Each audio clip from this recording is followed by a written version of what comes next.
Teenagers are standing up, or rather lying down, in unison with the survivors of the Florida high school shooting.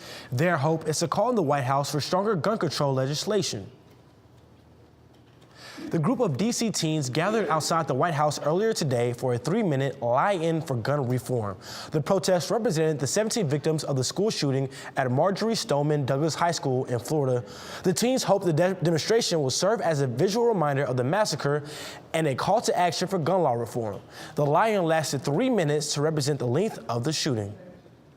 Critics, including President Trump, have said the FBI should have picked up on clues posted on social media by accused gunman Nicholas Cruz. But one social media expert said that Cruz's posts before the attack were not the only thing that set the Florida shooting apart.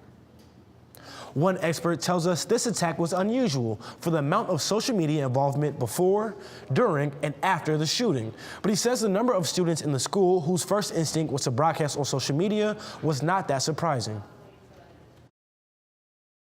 Phone is a weapon, and when you're being shot at, the only weapon you might have is that phone.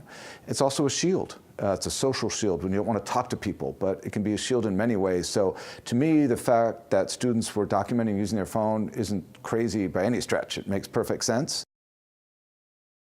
Across the country and here in Arizona, protests are being organized on social platforms. The Women's March Youth Empower Group is organizing a national school walkout. Individual events are taking place across the state. So far, there are events at 3 schools in Phoenix: Corona del Sol High School, Hamilton High School, and Highland High School. In Flagstaff, at Northland Preparatory Academy. In Tucson, there are 2 events planned. One on March 14th, the 1-month anniversary of the Florida shooting, and one on April 20th, the 19th anniversary of the Columbine High School shooting.